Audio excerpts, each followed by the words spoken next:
Hey everyone, this is FDL. I'm back with another Shattered Fates preview episode. First of all, thank you everyone for the comments and the feedback, especially Generic and Alzarath, the YouTube veterans who have helped me set up my channel. I hope I can repay you in kind at some point. So yeah, this is another SF preview, but I'm gonna use a Call of the Crystal's hero. Gravebone, who's been around ever since I started playing. It was one of the first heroes I played back when, when you returned an ally from a graveyard, it triggered his unsummon ability. That was very fun with Belladonna and Shadow Knight. You got a lot of value from Gravebone ability. But ever since he lost that, he's kind of been relegated to tier 2 or tier 3. With some episode, well, there was the famous test server Gravebone tier 0. Oh my God, this is broken kind of thing. You probably remember if you were around the game. When was that? When Dark Prophecies was being released, or in the Call of the Crystals, the final beta? Anyway, well, if there's one thing to remember from that, is that in new metas there's always openings for strategies that aren't really that powerful, maybe, but maybe they're fragile and they're all in. But until people know how to play around your key cards or how to counter your strategy, you can make a big splash. So yeah, just the lesson here is just you should play the game early, play it as often as possible, so that you can learn all the interactions and all the counters to every card. So yeah, Gravebone. Gravebone kind of has this undead look to him, doesn't he? And so this deck is gonna focus on the new undead allies that we see in Shattered Fates. The undead tribe was probably the most fleshed out tribe in Shadow Era so far. It didn't mean much because apart from some fringe cards, the tribal interactions didn't really exist. Well, the highlight of the Undead roster has always been Shadow Knight. It's been played in many builds. Very good card. There's also Dead Collector, DMT, Keldor, Deadbone. They're all undead, and they've all, some are more useful than other, but they're all from the same old family. And that must be one Christmas party. Anyways, so yeah, Gravebone has always had this problem of being a little slow. You can't use your ability till turn 4 or 5, and it doesn't gain you the board. Sure, if you're lucky, you can, and not only does it not affect the board directly, but you need to have something worthwhile in your graveyard for the foreshadow energy to be well spent. Generally, that involved getting a fatty on the board early, and then supernovaing it and bringing it back on the same turn, so you would clear the board.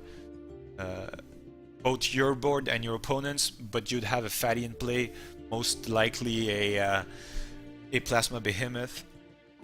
I liked running Gravebone with Dagger of Unmaking, but Dagger of Unmaking is kind of weakened indirectly in Shattered Fates because there are so many allies with unsummon abilities, and I think they're going to be quite popular, so that's a lot of value out of DOU.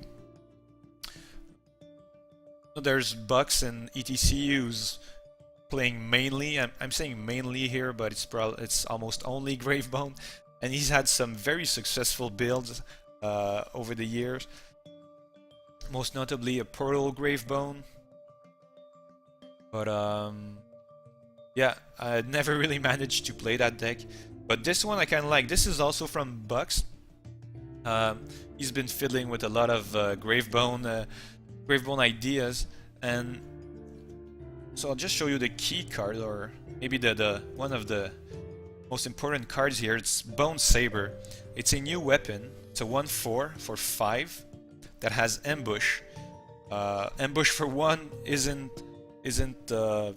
very good, you'll say, but the ability is quite interesting. If you manage to damage an ally with Bone Saber, your undead ally with the highest attack will take a swing at the damaged ally.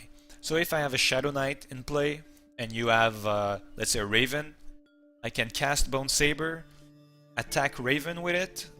You don't retaliate because Bone Saber has ambush, and then so Raven is down to 5 HP, and then at the end of combat, Shadow Knight comes in and swings for 5 and kills Raven. So this does not count. This attack doesn't count as the regular attack for that turn. So I can attack another target with Shadow Knight, then swing with Bone Saber and get a second attack from Shadow Knight. Also, it does not require the ally to be readied or anything. So you can summon something from a graveyard with Gravebone's ability, and then cast Bone Saber, swing with it, and you get the big fatty to attack on the same turn. So it's some kind of pseudo haste for Undead, and that's very interesting. That's a nice way to take back the board, and once you're in the lead, you get a lot of value out of your high attack guys. So that's the coolest new tool, I think, for Gravebone. There's also this one, Necromancer's Shroud, which is the smaller cousin of Bone Saber. It's a 3 cost armor that has 1 defense and 3 durability. But the main draw here is the ability. So for 2 durability, you can target a weenie undead in your graveyard and return it to play readied with 1 health, and it dies at the end of the turn. So let's say you have a DMT in your graveyard, you can target it with the Shroud, bring it back into play, and use his ability on the same turn. It will die at the end of the turn, so there are some nice moves you can pull with, let's say,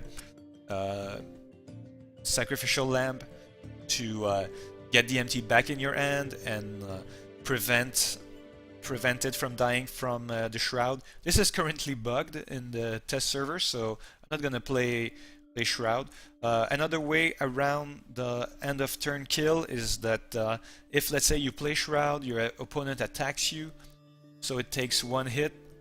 When you use the 2 durability to revive one of your ally, it destroys the Shroud because it now has 0 durability, and since it has no durability and it's not on the field anymore, it won't activate the end of turn kill. So it's a very fun card, and hopefully it's fixed soon so we can use it to its full potential. Okay, so this is how I plan to take the board, but we still have the problem of having an interesting card in the graveyard to bring back. Shattered Fates offers Gravebone a couple of alternatives. One we've already talked about. Where is it? Abomination Factory, which I've used in the Aramia deck, allows you to discard allies from your hand to your graveyard. So as soon as turn 2. So I've seen some very fast Gravebone builds here, where you play a turn 2 Factory. If you're going second, you play a turn 2 Factory and a turn 3 Sunblighted one. So you now have 4 Shadow energy, and you get to discard an ally to your graveyard and revive it. So you can play one of your fatty on turn 3. So there are a couple of interesting builds there too. The Homunculus tribe isn't very represented in Shadow, I think, or at least I haven't used it. There's this guy, Voracious Arachnid. He's okay, but he's not very well positioned for this deck. So I'm not using the Factory, but I have Cultist here, False Blood Cultist, one of my favorite cards of this set. So it's a 2/4, actually that's getting nerfed to a 2/3 for 4.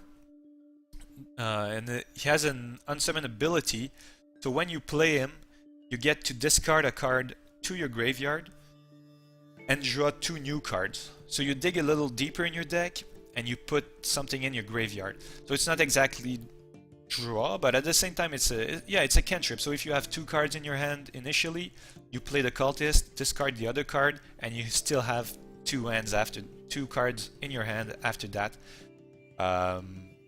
So yeah, it's kind of a draw engine, especially if you can make use of the discarded card. So once again here, on turn 4, you can play a fatty in your graveyard, revive it with Gravebone, and you get a pretty big play, so you get 2 bodies on the field, plus some draw. I don't think I have Tome of Knowledge in that deck, no I don't. Another discard outlet is Harbinger of the Lust, which I think you will see a lot of, especially early. Everybody's running it in Shadow now. I still think Ironhide Karash is better in a number of decks, but this one we can go for a home run. So and he's undead.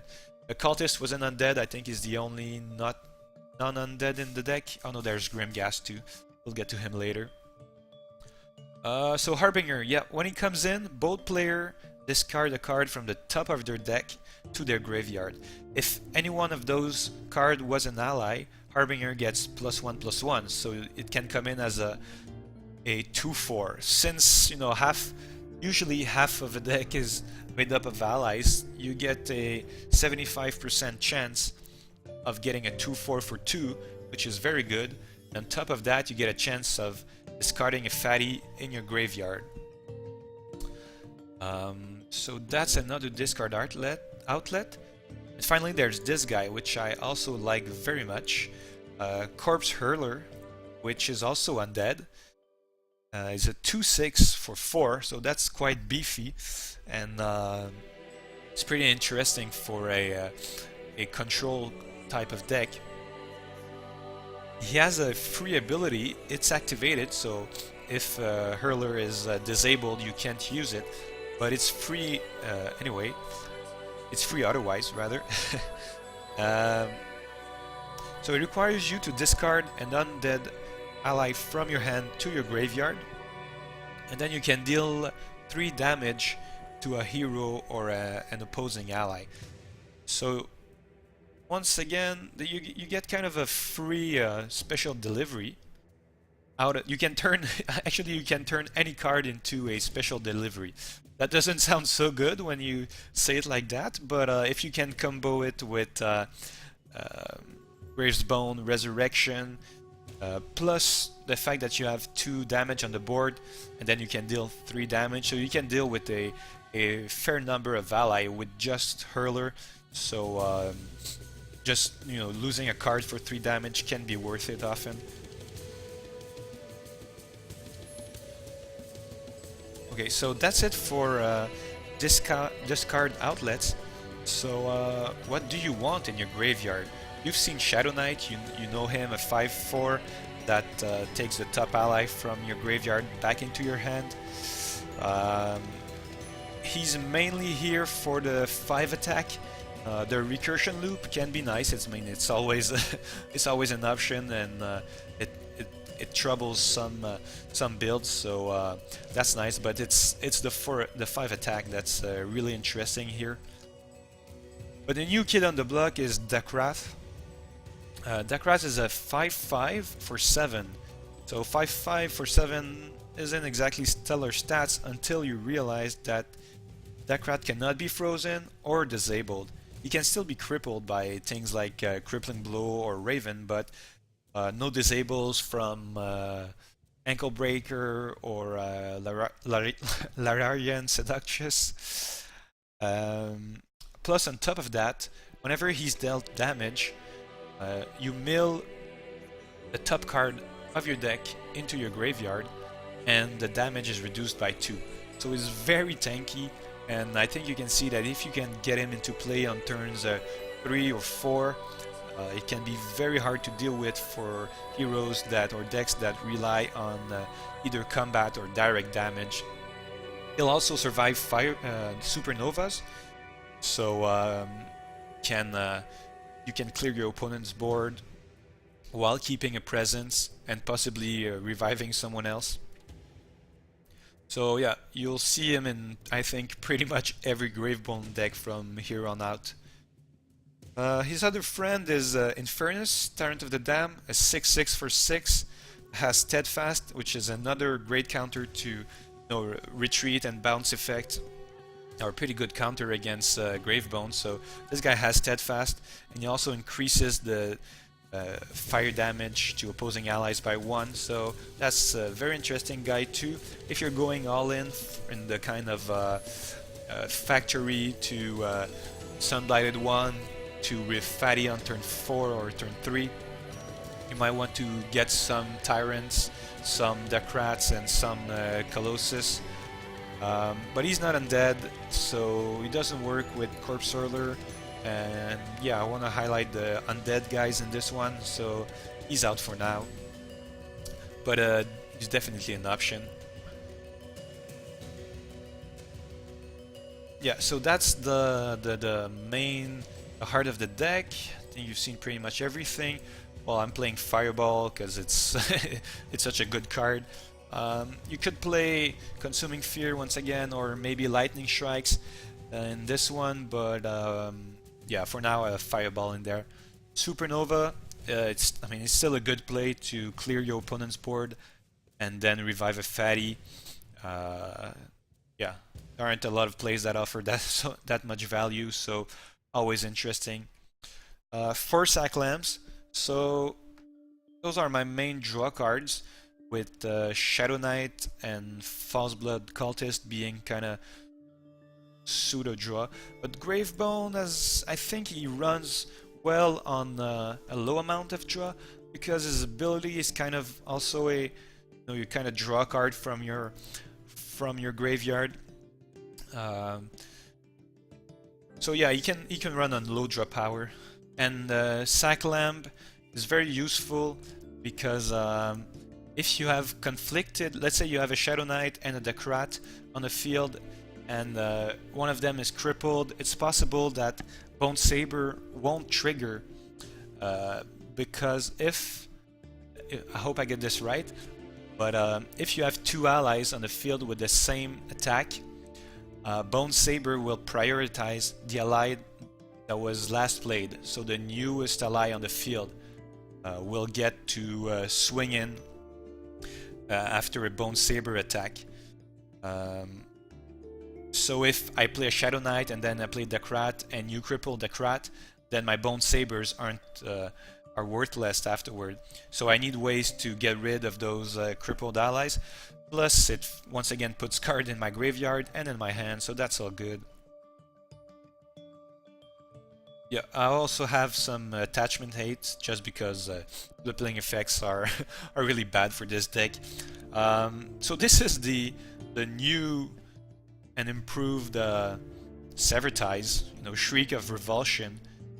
Destroy target attachment or support ability for 4, so it's just straight up better than Severtise. Well, it's Shadow, so it's not neutral like Severtise is. I guess that's the rationale behind it, but I'm not asking question. I'm just gonna put 2 in my deck. Is there anything we haven't seen yet? Oh, Grimghast, yeah. That's a cool new guy if you want to go control. It's like the anti-Aldon. It gives -1 attack to opposing ally, and unlike Aldon, it works on their turn 2. So yeah, it makes everyone more survivable, especially Shadow Knights who only have 4 attack. Yeah, in this slot he's not undead anyway. In this slot you can play anything. You can play some Gargoyles or DMT or Debt Collectors, but yeah, I wanted to showcase Grimghast, and I think he fits well. He fits well in this this deck. I'm almost tempted to play a Wolven Scout also, which allows you to view the ends of your opponents during your turn. It can be very useful to know if they have board wipes, or if Lance has that Raven, he can haste.